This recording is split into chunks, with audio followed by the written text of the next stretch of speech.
chances for people in the organization, Baez being at the top of the list to play center field. I remember this too. On the day that Harrison Bader got traded and the Cardinals, and this was John Mozeliak, different thing. When the Cardinals traded Bader and moved Jordan Walker from third base to the outfield. And I said, hey, can we expect to see Walker down at Springfield at the time at the corner outfield spots? He said, yeah, absolutely. Then I walk up towards the field. He walks down towards the dugout. He's walking down the tunnel. He said, hey, Randy. I said, yeah. He said, center field too. So maybe you have a 6'6", 260-pound center fielder. I don't know. Yeah, we've talked about that one before. The fact that he had to learn right field is one thing, but and Baez too is a guy who profiles, to right field as a corner outfielder. And he's 6'6" or 6'4", 220, 6'5", 220. He's a big dude as well. And that's the thing is, if you go and look at the Cardinals system right now, there are no real pure center fielders in the system. Right. And the only one right now, if you look at their top 100, is other than potentially a slight little blurb that he could play some center on Baez's profile is Nathan Church, who again we're talking about getting a borderline average bat out of center field. Nathan Church isn't going to give you the borderline average bat, and the bigger thing I think we have to focus on is that Nathan Church is 9 months older than Victor Scott II. So we're talking about the long-term plan here, and that's the thing is. So let's just break this down. First of all, the main reason I asked this is because we just mentioned it yesterday. If you trade Lars Nootbaar, all of a sudden it's like, oh, you don't have anywhere in the organization a plus bat with more than 15 games as a center fielder in Major League Baseball. Experience is a big thing. Go ahead. And so you don't have that, and so that got me thinking. Okay. Obviously, best case scenario, Victor Scott II figures it out. That's one check mark. Everything's done. We're happy. But if he struggles again, or let's say the world happens and he gets an injury, knock on wood, it doesn't happen, then we're talking about a Nathan Church or Michael Ciani playing in 2026. Ciani's gone. Ciani's gone. You're right. That doesn't matter technically because they're not going to be a good team in 2026. But again, the point of being bad is that you have to get the useful side of the bad coin, which is playing good, young, talented players, them getting through getting through the ups and downs of their career and being good players on the back end when you're going to be a winning club. So you're not getting that factor of the benefit here. So that's why the other question is, what's the long-term plan? Obviously, it's VS2 becoming that 320, 330 OBP player that he might be able to become. But where's the pivot if that doesn't happen? And right now, I just don't see one for the Cardinals. And that's a little worrisome when we talk about a team that's got to be thinking about 3 or 4 years in the future. Well, let's think outside the box, okay? There's I like that. A phrase that I like. If the box isn't broke, break it. Okay. I like that. Okay. Heard that from I like this from Craig Lewis. Long-term plan in center field. Teach VS2 to drag bunt and then turn him into Vince Coleman. How about this? That I like that idea a lot. Not bad. It's not bad. And have Vince Coleman help him turn into Vince Coleman. Hey, you could do that. Not a bad that. idea. But okay, a guy that can play offense is an above average athlete, and you have Yanye in your organization now. You could also, if you wanted to, use Ryan Ludwig and maybe even Jim Edmonds. How about JJ Wetherholt? What do you do with what do you do with shortstops when you already have a shortstop? Randy, if somebody would have listened to you in May, which I think might have been the first time you thought of and proposed this idea, as late as mid-June, if someone simply would have listened to you instead of just denying that as a possibility, I would love to have that conversation. But apparently, they don't want to have that conversation. They don't want to think outside the box. No, and I think that this is something that they should take a look at, because if you are concerned about the offense that Victor Scott presents and you aren't clearly happy with the defense that Lars Nootbaar possesses, you are not putting, with all due respect to his athletic ability, Jordan Walker in center field, and you don't even know if he can hit, and you aren't putting Alec Burleson in center field, okay? So now all of a sudden our options are limited. Baez, as Matthew said, more of a corner outfielder. Chase Davis probably projects more as a corner guy if he ever makes the major leagues. So why not take a guy that's a good athlete and Teach him how to play the position. Craig Biggio wound up being a really good center fielder for a long time. Robin Yount was an all-star at shortstop, moved to center field, and was an all-star in center field for the Milwaukee Brewers. Why not start this guy early? He's a terrific athlete. He can run. He's got a good arm. He's a competitor. And you have a glut of infielders and not enough outfielders. The Cardinals have been the worst offensive outfield in baseball for 2 years running now. So why not take the guy that is regarded as maybe the best minor league hitter that's there and get him into your lineup, but in a different place in the outfield? I just like that idea. And I think the Cardinals now have enough good teachers in the organization that they could do something like that with Wetherholt. And oh, by the way, if you aren't going to do it with Wetherholt, how about Masyn Winn? Masyn Winn could play center field with that arm and that speed. Yeah, see, and that's the one where it's just like I get why the Masyn Winn thing is like, you know what? We've already capped him out by not letting him pitch. Let's just let him be a great shortstop. But yeah, the stubbornness around JJ makes no sense to me. And again, I'm being a little tongue in cheek, but I'm also being serious because Randy literally was down at Busch Stadium asking people why not have JJ play in the outfield. He's a superior athlete and flexibility is useful. Heck, we talk about Brendan Donovan having a plus attribute being versatile. And so why not let it be JJ Wetherholt? Why not, if he's such a superior athlete, be a spot at like center field that's so important? Hey, Missouri, your moment is finally here because DraftKings Sportsbook, America's top-rated sportsbook app, is now live in your state. And here in Missouri, we can make every game even more exciting with same-game parlays, money lines, props, and more, all from your phone, all safe, all secure, and all easy to use. Missouri fans know game day, the tailgates, the noise, the passion. Now with DraftKings Sportsbook, you can bring that same energy to every snap and every touchdown and every win. And right now, Missouri customers bet $5 and get $300 in bonus bets instantly. No waiting, no nonsense, just pure action powered by America's top-rated sportsbook app. Download the DraftKings Sportsbook app and use code STL Sports. New Missouri customers bet $5 and get $300 in bonus bets instantly. That's code STL Sports. The crown is yours in partnership with DraftKings Sportsbook. Gambling problem? Call 1-800-GAMBLER. 21 and over. Physically present in Missouri. Eligibility and restrictions apply. One single use odds boost per customer. Market boosted to plus 100 odds. Max bet $50. Expires at 8:20 p.m. Eastern Time, December 7th. Terms at sportsbook.draftkings.com/promos. Space Magic Storm says, I see him as the main center fielder for the next 2 to 3 years. Then they'll replace him with something else. And maybe that's the thing. Maybe they say, listen, we have to bite the bullet on one position that we eventually go out there and get a free agent to fill because we're worrying about every other spot. My point revolves around just having a spot that all of 2026 essentially doesn't plan for the future. It could happen. It doesn't destroy the rebuild, but it's not an ideal thing stepping forward.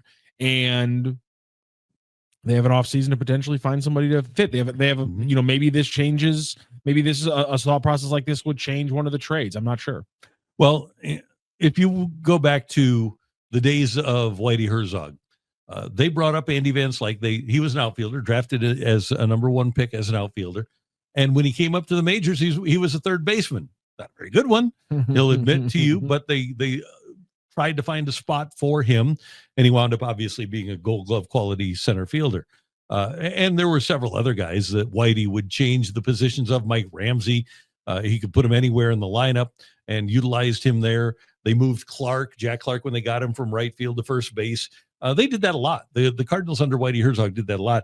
Nobody did it more until the Dodgers started doing it than Tony La Russa in moving people like Shawon Dunston to the outfield and Eric Davis playing all those positions in the outfield. Remember Miguel Cairo? Mm-hmm. By the way, don't forget, Whitey had the secret weapon in Jose Oquendo too. True. Whitey moved Oquendo all over the place. It's a good thing. And the Cardinals have done it with Edman. They've done it with Donovan. I don't know why they feel like, well, we can't do it now. They say that that Wetherholt's best position is shortstop, yet they played him at second and third. Why not play him in the outfield? Give him a chance out there. I would love it. Corey Land, take it or leave it. Victor Scott starts 100 games in center this season. Again, you have to take it. I'm going to take it. Yeah. Again, besides injury changing that, my point is who else makes any sense to give games to here for the Cardinals? because it's going to be Victor Scott II. There's nobody else on the roster. There's nobody else in the organization. It makes sense to give 63 games to for the Cardinals. That's a good thing if Victor Scott can show improvement at the plate this year. It's a bad thing, again, if all we find out in Victor Scott II is that he isn't it. And the difference between, in my opinion, the difference between this season with Victor Scott II and Nolan Gorman, for me, would have to be, I guess, the potential of Gorman, because I think it's important for both seasons to say you get 4 months. Who are you as a Major League Baseball player? And I've been more willing to give that time to Gorman and call that as a good reason, a good way to use 2026. And the difference, I think, is just simply the potential. If Nolan Gorman hits his potential as a 30 home run player and an average infielder, that's a pretty big piece. Yeah, huge. To your point, do the Cardinals even see Victor Scott's offensive potential hitting average? Essentially, they're hoping for 95 OPS. Banking anything above 100 OPS plus, banking anything above 100. And so I just think the ceiling is just a little bit different. That's why it's slightly different. I know a Gold Glove center fielder, I'm not trying to knock how important that is, but a 30 home run hitting third baseman, I think, wins out. Yeah, he does. Yeah. But if you could have a 30 home run hitting third baseman, that kind of gives you the flexibility to have a guy like Scott be your number 9 hitter, your second leadoff hitter, as it were. And that leads me to one of my points, which was, if you go and look at a lot of the playoff teams from this year, and you can go back the last couple of years as well, teams either had a lineup that had 8 to 9 spots where it was all 100 OPS plus hitters or better. And man, usually the shortstop or the catcher was the negative player, not an outfielder. The ones who had multiple guys who were under 100, under average hitters, it was teams like the Guardians, who, one, are working on a smaller budget, like the Cardinals. But the difference between the Guardians over the last couple of years and the Cardinals, even over the next few years, is the Guardians have an MVP caliber player in Ramirez. Yeah. Cardinals don't have that. And so, to your point, if you have a guy like that who changes the scales, you can have an 85 OPS plus center fielder if he's a Gold Glover. Right. But unless you have the dudes, you have to have a better all-around lineup. With look at the Brewers, look at even the Rays when they get successful, they spread it around. All right, we want to hear from you, Don the Gun Guy, 3967. Welcome back. He says, "Hey guys, been a while. How have you been? I'm back. We've been good. I hope your Thanksgiving was good, and I hope your holiday season is great." I think that's Hockey Dad Don. Oh, okay. The YouTube names got changed around. You guys might have noticed that YouTube for some reason went from using like the name of your profile to like the username of your profile. Okay. I don't know why. It really messed with a lot of the names in the chat. All right, Don, either way, we'd love to have you back. Magic Plinko 80. Cardinals will be lucky to get 60 wins. So that would be 59 and 103. That'd be 103 losses. I don't know that the Cardinals have had very many 100-loss seasons. If you're bad enough so that you're lucky to get to 60 wins, you're one of history's worst teams. You are right there with last year's Colorado Rockies. And I don't think the Cardinals are going to be that bad that they need to think about getting luck to get to 60 wins. They're not going to lose 100 games. Will they need to be lucky to get to 81 wins? Yes, I would say that is fair. But lucky to get to 60, man, that means you're a really, really bad team. Samuel Howe, 1645. I'll just say Samuel Howe. Yep. If we're keeping Donnie, JJ has to play somewhere. Exactly. So why not center field? If you keep Gorman, so here's my thing. You get rid of Arenado. You get rid of Contreras. You've got Burleson at first. You've got Lars in left. Victor Scott, for better or worse, is your center fielder. So that's a short-term plan. Walker. And so if Victor Scott isn't the guy, play JJ Wetherholt out there. Donnie can play third. I don't hate it. Or JJ Wetherholt out there. Donnie's playing second and Gorman's playing third. Gorman's playing third. There you go. Yeah. So there's opportunities. They're still going to have. They need to find out who can play, and they need to find out. And I still don't know if we know who can't play. So this is a projection on the part of the Cardinals that Victor Scott would be a limited offensive player. What if he turns out to be great? And hey, you know what? The name of Vince Coleman has come up. People always complained about Vince Coleman's offense, but whenever he got on base, he stole one. And so even though he wasn't the prototypical get on base guy, although he did have some really good get on base seasons, it didn't matter because if he only got on base 31% of the time, every time he got on first, it was a double because he was so prolific at stealing a base. To your point, his OPS plus in St. Louis is 85. There you go. Yeah. So I think that's one of the things. But are the Cardinals ever going to let Victor Scott II run like that and make him useful beyond a batting metric?